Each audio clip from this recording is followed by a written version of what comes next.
So, Thor Love and Thunder comes out this weekend, so I think it's perfect timing for the original Thor movie to get a little love.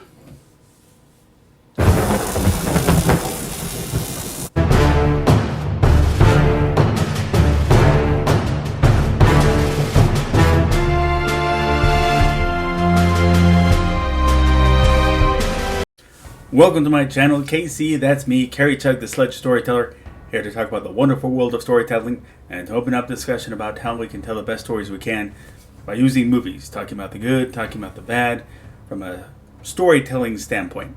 But now, at this point in the MCU, with the starting point being Iron Man and the Incredible Hulk in 2008, then you have Iron Man 2 in 2010, which brings us to 2011, the year of Thor, and also Captain America the First Avenger, but we're focusing on Thor. Now, there was all kinds of talk about how making a Thor movie would it work. Seeing how it had a silly premise to many, it felt like the Thor costume, as shown in the comics, would look ridiculous in live action. Also, many were skeptical over blending mystical mythology with the established MCU's enhanced earthly technology. It was an uphill battle, and I heard many talk over the surprise they experienced when they saw how well they made everything work. But many still saw it as the MCU's runt in comparison to Iron Man, the Avengers ensemble movies, and Guardians of the Galaxy. But my experience with it, I can remember as a kid first seeing Thor in a series of Marvel trading cards and had nothing more to go on other than that imagery. Then I recognized him in a guest appearance in the Saturday morning cartoon Spider-Man and His Amazing Friends. And that time when I watched it for the first time, my older brother, he just happened to be there as well and told me about how Thor was taken from Norse mythology. At that time, I didn't know what Norse mythology was. I barely knew what Greek mythology was. But he was learning about that in his 8th grade English class. And in turn, I found myself fascinated in learning about that and Thor with various school materials over the years. Among those things that, like in the Marvel Universe, he did have a hammer as a weapon and he did have superhuman strength. What was different was in the mythology he had red hair and a beard, and his hammer didn't enable him to fly, but rather he traveled through the sky by driving a chariot pulled by goats. Now by then, I had sampled Thor's first origin story in Origins of Marvel Comics, checked out at the library, where crippled Dr. Don Blake turns into Thor, and over time I learned that his origin evolved from creator to creator over the years and to be what we essentially get in this movie. But in this whole process, Thor became my favorite Marvel character. It spoke to my love of the powerhouse character type, as well his combat skills, tactics, and the hammer as a weapon played out to me it was just ecstasy. But enough character outline, time to talk about the movie. So, it all begins as Norse god Odin outlines the history of the wars between the Frost Giants and the Asgardians. We then see Thor walking down the aisle to cheers from his fellow Asgardians, as this is his coronation ceremony.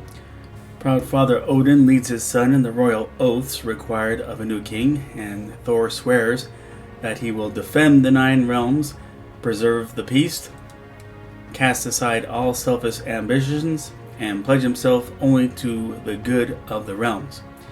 But before the coronation can be finalized, there is an intrusion into the palace chambers by Frost Giants to want to steal the power source. The intruders are put down by the destroyer, but all this gets to Thor's ego. His coronation was interrupted, and thus his judgment is clouded by his anger over missing his big moment. And against his father's wise reasoning, he brings his squad of Sif and the Warriors 3 to attack the Frost Giants in their realm.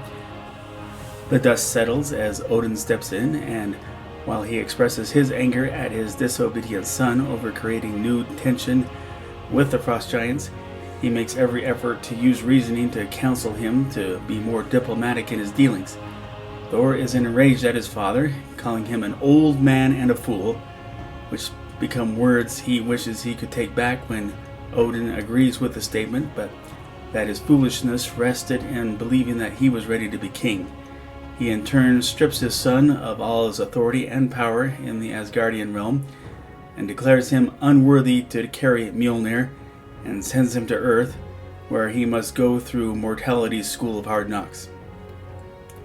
On Earth, he meets a group of mortals that make up an astronomical research team led by Jane Foster, and learns valuable lessons of less violent means of resolving conflicts, while trying to regain Mjolnir as well as his place in Asgard. This just might be the movie that carries my all-time favorite redemption arc, at least in superhero movies.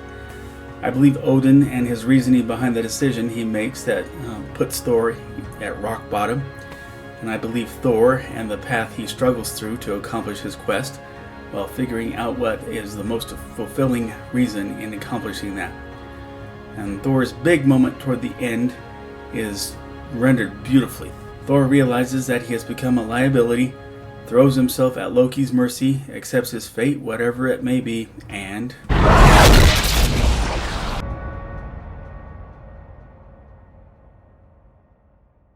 Thor reclaims his mantle as demigod in a fashion where his wisdom and consideration of others has become elevated.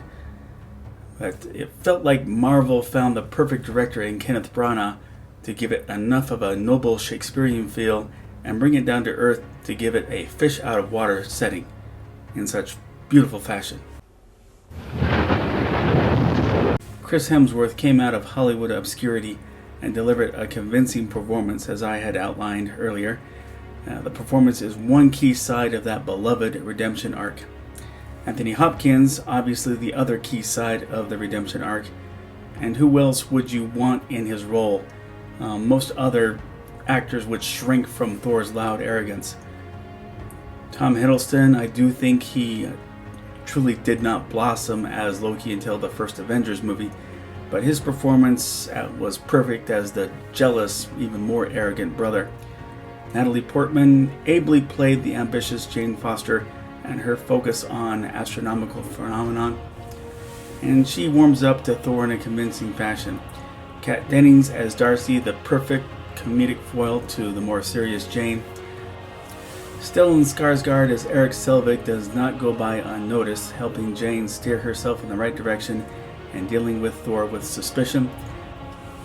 And Clark Gregg makes the character Phil Coulson work in this story in a seamless fashion as the glue between the MCU movies. Still amiss in not mentioning Idris Elba's noble performance as Heimdall. Very well done. Patrick Doyle's score composition crushes it. When I listen to it, I think power, authority, and a noble and majestic world. The sequence that plays when Thor tries and fails to pick up Mjolnir has awesome build-up and gushes with emotion at the right moment. When the sequence plays as Thor regains his power is so powerful and energetic. Like the perfect roller coaster, it knows when to go intense and when to go mellow.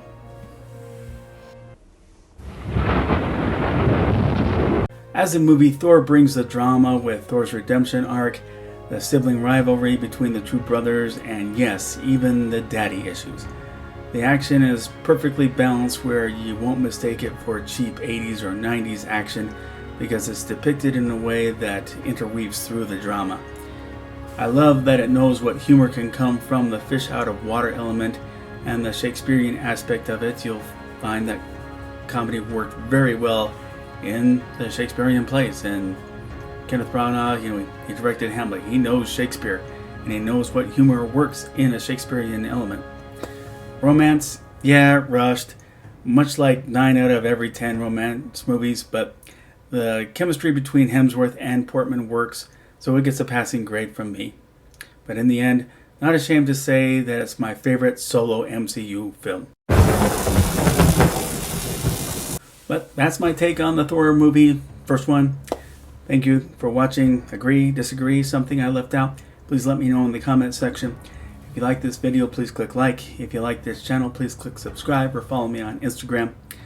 I'll always advertise it. It's my passion, it's my opus, but please consider looking at Sledge and Sledge number 2, available through Indie Planet in the link below, and available in both digital and paper formats.